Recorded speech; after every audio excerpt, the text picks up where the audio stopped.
ओम शांति। बाबा good morning. आज बाबा के 1 फरवरी 2022 के महावाक्य हैं। बाबा ने सार में कहा, मीठे बच्चे, सारे कल्प में बड़े से बड़ी हस्ती ये ब्रह्मा है। इसमें ही बाप प्रवेश करते हैं, इन्हें ही तुम्हें फॉलो करना है। बाबा ने प्रश्न पूछा, बाप और दादा दोनों का विशेष गुण कौन सा है जिसे तुम्हें फॉलो करना है? तो बाबा ने उत्तर में कहा, बाप निराकारी सो निरहंकारी हैं, तो दादा भी साकार में होते सदा निरहंकारी हैं। इतनी बड़ी हस्ती होते हुए भी कितना साधारण रहते हैं। एक और कहते ये ऊंचते ऊंच हीरा बनाने वाला बाबा, हीरा बनाने वाले बाबा की डिब्बी है, तो दूसरी ओर कहते हैं ये पुराना लॉन्ग बूट है जिसमें बाप ने प्रवेश किया है। दोनों ही बच्चों की सेवा में हाजिर हैं, तो ऐसे ही बच्चों को भी फॉलो कर निरहंकारी होकर सेवा करनी है। गीत हम सब ने सुना, ओम नमो शिवाय, तो माता सहायक स्वामी सखा। ओम शांति। बच्चों ने किसकी महिमा सुनी? बाबा पूछ रहे हैं, बच्चों ने किसकी महिमा सुनी? सभी बच्चे कहेंगे कि ऊंचे ते ऊंचा भगवान, उनका नाम है शिव। शिवाय नमः कहते हैं ना, ये तो भारतवासी जानते हैं। शिव जयंती भी मनाते हैं, महिमा भी बहुत करते हैं, त्वमेव माताश्च पिता त्वमेव, परंतु सिर्फ इतने तक ही कहते हैं शिवाय नमः। वो माता पिता कैसे है, वर्षा कैसे देते हैं, ये दुनिया भर में कोई नहीं जानते। ये तो एक वंडरफुल हस्ती है, शिव बाबा है निराकार। जब तक शिव बाबा को शरीर ना मिले तो शिव बाबा क्या करेंगे? शिव बाबा तो निराकार है, निराकार की ही महिमा गाते हैं। सबसे ऊंचे ते ऊंचा उनका ठाव मन रहने का स्थान है। फिर बाबा ने पूछा, कौन सा ठाव? मूल वतन। ठाव मन स्थान, मूल वतन। फिर ब्रह्मा विष्णु शंकर का कौन सा ठाव है? सूक्ष्म वतन। फिर जगत अम्बा का ठाव है स्थूल वतन। ये तो सभी जानते हैं कि जगत अम्बा तो यहाँ की ही रहने वाली होगी। जगत माना ही मनुष्य सृष्टि। नाम तो बहुत अच्छा है जगत अम्बा, परंतु वो कौन है, कहाँ से आई, ये कुछ भी नहीं जानते हैं। जान पहचान कहाँ से मिली? ज़रूर कोई मनुष्य हस्ती से मिलनी चाहिए। जान पहचान मनुष्य की मनुष्य ही कराएगा ना, जिसमें परमपिता परमात्मा आवे। निराकार आत्माएं भी साकार हस्ती में आती हैं। भले आत्मा तो जानवर में भी है, परंतु उनका कुछ भी गायन नहीं है। जानवरों की भाषा थोड़ी समझेंगे हम अगर वो जानवर में आए। गायन किस हस्ती का होता है? निराकार शिव बाबा का। तो वो जब तक हस्ती में ना आए तो कुछ भी कर ना सके। आत्मा को भी जब तक हस्ती माना शरीर ना मिले तब तक पार्ट बजा ना सके। आत्मा की वैल्यू भी तो तभी है ना जब शरीर में आके वो कर्म करती है। सिर्फ हस्ती का गायन नहीं है, हस्ती माना शरीर। हस्ती में जब आत्मा आती है तब उसका गायन होता है। बाप कहते हैं मेरी महिमा तो सभी करते हैं पतित पावन, परंतु मुझे भी तो मनुष्य तन चाहिए ना जिसमें मैं प्रवेश करूं। बिगर हस्ती कुछ कर ना सके। तो बाप भी आकर हस्ती लेते हैं, वो गर्भ में नहीं आते हैं। शिव जयंती भी गाई जाती है, परंतु शिव बाबा किस हस्ती में और कब आया ये नहीं जानते हैं। अच्छा, रात्रि में आया, परंतु किस हस्ती में आया ये भी नहीं जानते। गाते भी हैं भागीरथ अर्थात भाग्यशाली रथ, तो जरूर मनुष्य हस्ती होगी। ये जो हस्ती है जिसमें परमपिता परमात्मा प्रवेश करते हैं, ये कितनी ऊंची हस्ती है। ब्रह्मा बाबा की बात हो रही। अभी तुम जानते हो शिव बाबा ब्रह्मा बाबा के सिवाय किसी भी हस्ती में आ नहीं सकता। शिव बाबा स्पष्ट कहते हैं ये वही आत्मा है जो श्री कृष्ण की सो ब्रह्मा की आत्मा है और मैं इसी में ही आऊँगा। मेरा ये रथ मुकर्रर है, इसकी जगह और किसी को नहीं ले सकता, क्योंकि श्री कृष्ण की आत्मा जो नंबर 1 सोल है नेक्स्ट टू गॉड, 16 कला संपूर्ण, वो यही आत्मा है। परमपिता परमात्मा ब्रह्मा द्वारा आकर मनुष्य सृष्टि रचते हैं। जब जब भारत बहुत दुखी और भ्रष्टाचारी हो जाता है तब परमपिता परमात्मा इस हस्ती में प्रवेश कर तुम्हें सुखी श्रेष्ठाचारी बनाते हैं। इस भागीरथ बिगर शिव बाबा भी कुछ नहीं कर सकते। इस भागीरथ बिगर ब्रह्मा बाबा माना भाग्यशाली रथ, इसके बिना बाबा कहते, शिव बाबा कहते मैं भी कुछ नहीं कर सकता। कोई तो चाहिए ना, ये हस्ती शिव बाबा की है, ये ना हो तो तुम भी शिव बाबा से वर्षा पा नहीं सकते, शिव बाबा से मिल भी नहीं सकते, बाबा को पा भी नहीं सकते। गाया भी जाता है परमपिता परमात्मा प्रजापिता ब्रह्मा अथवा त्रिमूर्ति ब्रह्मा। देव देव महादेव कहते हैं ना, इन तीनों में भी ब्रह्मा का नाम ऊंचा क्यों? ब्रह्मा तो यहाँ ही है जिसके रथ में आते हैं। विष्णु और शंकर को तो देवता कहते हैं। अच्छा, जो ब्रह्मा है उनको देवता कहना चाहिए? पूछते हैं बाबा। हाँ, ब्रह्मा को देवता कहना चाहिए क्या? बाबा कहते वो तो है प्रजापिता ब्रह्मा, मनुष्य तन चाहिए ना। गाया भी जाता है प्रजापिता ब्रह्मा द्वारा सृष्टि रचते हैं, तो ज़रूर ब्रह्मा मुख से ही ब्राह्मण रचेंगे ना। तो ये कितनी बड़ी हस्ती है, परंतु है कितनी साधारण। इतनी बड़ी हस्ती, इनका रहन सहन देखो कितना साधारण है, कितना निरहंकारी है। अभी आकर तुम्हारी सेवा में उपस्थित हुआ है, देखो कैसे बैठकर पढ़ाते हैं। तुम क्या पढ़ते हो? फिर बाबा पूछ रहे तुम क्या पढ़ते हो? तुम कहेंगे हम राज्यों की पढ़ाई पढ़ते हैं। फिर बाबा पूछते हैं अच्छा कौन पढ़ाते हैं? परमपिता परमात्मा। तो छोटे बड़े बूढ़े जवान सब पढ़ते हैं। ये ईश्वरीय कॉलेज है, मनुष्य से देवता अथवा विश्व का मालिक बनने। यहाँ हम आए ही हैं पढ़ने अथवा विश्व की बादशाही लेने। लक्ष्मी नारायण जब विश्व पर राज्य करते थे तो और कोई धर्म नहीं था और ना ही कोई खंड था, एक ही खंड भारत था। अब फिर वो पद प्राप्त करने के लिए तुम यहाँ कैसे बैठे हो? इस पढ़ाई बिगड़ तुम विश्व के मालिक बन ना सको, भारत शिवालय बन ना सके। शिव बाबा ही गाया हुआ है निराकार निरहंकारी। जब तक हस्ती में प्रवेश ना करे तो निरहंकारीपन कैसे दिखावे? कितनी महिमा है ना। अकाल मूर्त, परंतु ऐसे नहीं कि वो मुर्दे को भी जिंदा कर सकते हैं। हाँ? तुम बच्चों को बहुत नशा होना चाहिए कि हमको परमपिता परमात्मा पढ़ा रहे हैं, प्रजापिता ब्रह्मा द्वारा राजयोग सिखला रहे हैं। ब्रह्मा द्वारा प्रजापिता किसी को कह ना सके, ब्रह्मा बिगर प्रजापिता किसी को कह ना सके। ऐसे नहीं कि शिव या विष्णु प्रजापिता हैं, नहीं, ब्रह्मा ही सारे मनुष्य सृष्टि का पिता है और आत्माओं का पिता है शिव बाबा। देखो, ब्रह्मा ने सृष्टि रची, शास्त्रों में भी साफ लिखा हुआ है।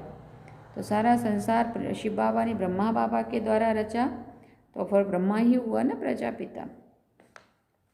बाकी उस पिता को तो कोई जानते नहीं है, अपनी आत्मा को भी नहीं जानते। कहते हैं पुण्यात्मा पापात्मा, फिर क्यों कहते हैं हम ही परमात्मा हैं? कितनी ठगी है ना। तुम बच्चे जानते हो आज से 5000 वर्ष पहले पीस, प्योरिटी, प्रॉस्पेरिटी थी। अब बाप कहते हैं मैं आकर सबको नॉलेज देता हूँ। पहले तुम भी कुछ नहीं जानते थे, आप सब कुछ जानते हो। बाप की बायोग्राफी बाप से ही जानी जाती है। अब निराकार की बायोग्राफी कैसे हो सकती है? ज़रूर जब साकार में आए तब बायोग्राफी हो। सिर्फ आत्मा की बायोग्राफी नहीं हो सकती है, जीव आत्मा बने तब पुनर्जन्म में आवे और बायोग्राफी भी हो। वो लोग कहते हैं 84 लाख योनियां हैं, बाप कहते हैं 84 लाख जन्म थोड़ी होते हैं, ये सब गपोड़े हैं। बाप खुद कहते हैं मैं ब्रह्मा के तन में आकर तुमको वेदों का सार समझाता हूँ, साथ साथ राजयोग सिखलाता हूँ और रचयिता रचना के आदि मध्य अंत का राज भी समझाता हूँ। जब पहले पहले बड़े बड़े ऋषि मुनि ही नहीं जानते थे, तो उन्हों की औलाद फिर कैसे जान सकती है? तो देखो, बड़े से बड़ी हस्ती कितने साधारण रूप में है। ऊंचे से ऊंचा हीरा बनाने वाला बाप है, ये उनकी डिब्बी है। क्या कह रहे हैं बाबा? ये उनकी डिब्बी है। रथ कहो, पुरानी जूती कहो, सबसे पुरानी जूती यही है। पहले पहले जब आत्मा आती है तो बिल्कुल नंबर 1 थी। श्री नारायण को नंबर 1 रखेंगे ना। श्री लक्ष्मी भी प्लस में है, उन्होंने भी पुनर्जन्म लिए। पहले सूर्यवंशी फिर चंद्रवंशी में, ऐसे जन्म लेते लेते 84 का हिसाब भी चाहिए ना। 84 लाख का हिसाब तो कोई बता ना सके। 84 लाख जन्मों के कारण फिर कल्प की आयु भी लाखों वर्ष लिख दी है। अगर लाखों वर्ष होते तो भारतवासी हिंदू बहुत होते, परंतु ये तो संख्या और ही कम है। भारत का देवी देवता धर्म प्राय लोप हो गया है। कोई भी अपने को देवता नहीं कह सकते, क्योंकि देवता तो सर्वगुण संपन्न थे। अब वो है ही नहीं। रावण राज्य है ना कि राम राज्य। इसीलिए देखो सबको क्या चाहते हैं, राम राज्य की स्थापना हो। दुनिया वाले ना राम की ना रावण की बायोग्राफी को जानते हैं। दिन प्रतिदिन रावण की पाग बढ़ती जाती है, माना बुराइयां बढ़ रही है। दुनिया पतित होती जाती है। 16 कला से गिरते गिरते 9 कला। सब कहते हैं मुझ निर्गुण हारे में कोई गुण नहीं।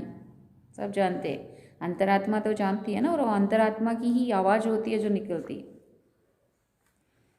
बाबा कहते हैं आप पे ही तरस करो। हाँ, फिर ऐसा गाते तो हम सर्वगुण संपन्न 16 कला संपूर्ण बने।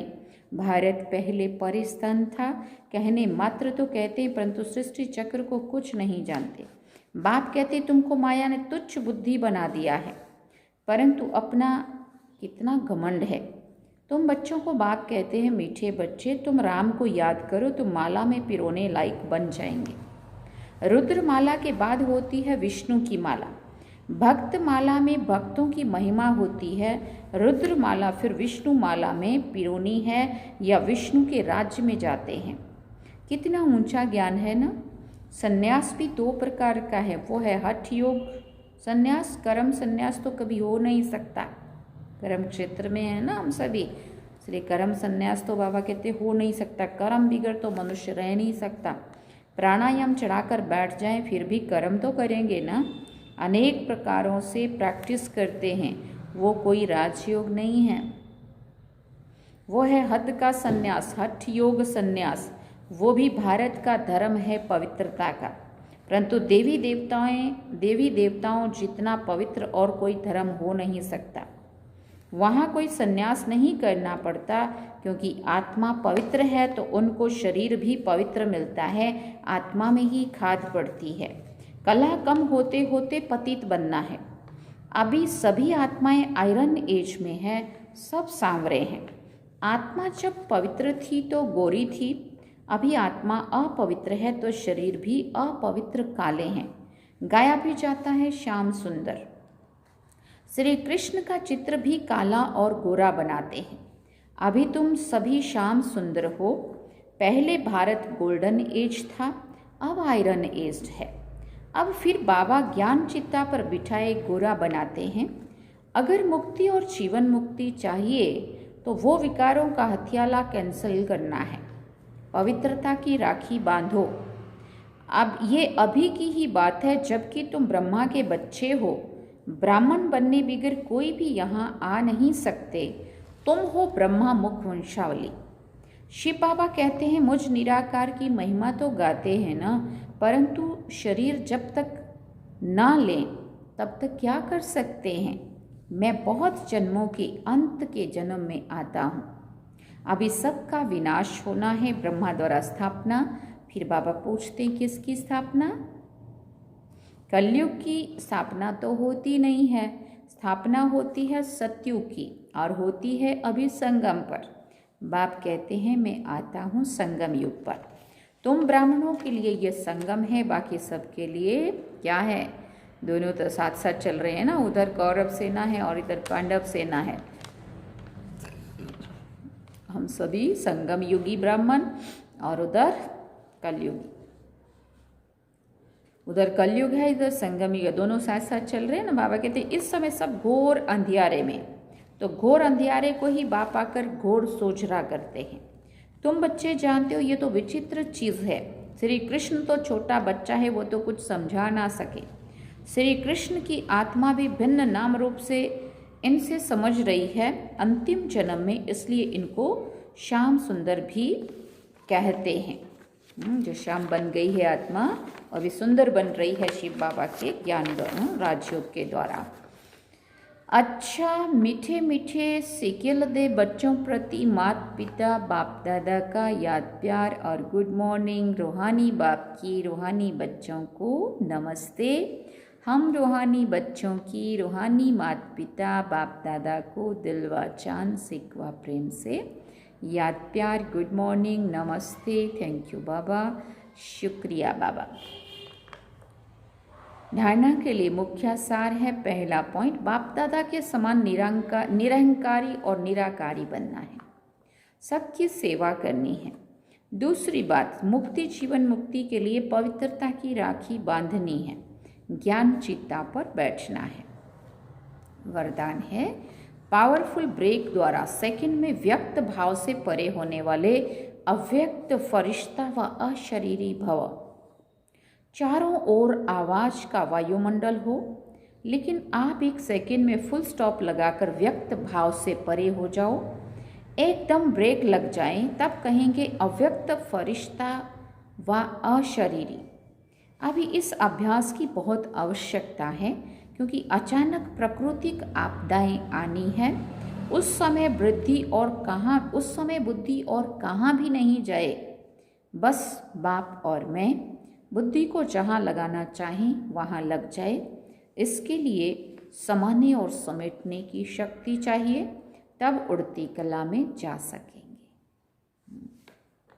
और स्लोगन में बाबा ने कहा, खुशी की खुराक खाते रहो तो मन और बुद्धि शक्तिशाली बन जाएगी। खुशी की खुराक खाते रहो तो मन और बुद्धि क्या होगा? शक्तिशाली बन जाएगी। तो क्या करेंगे सारा दिन? खुशी की खुराक खानी और खिलानी भी है साथ में, ठीक है। ओम शांति। मातेश्वरी जी के अनमोल महावाक्य। दुनिया में अनेक प्रकारों की मत से परमात्मा की श्रेष्ठ मत, मम्मा की छोटी सी मुरली है। इस दुनिया में 3 प्रकार की मत है। एक है मन मत, दूसरी है गुरु मत और तीसरी है शास्त्र मत।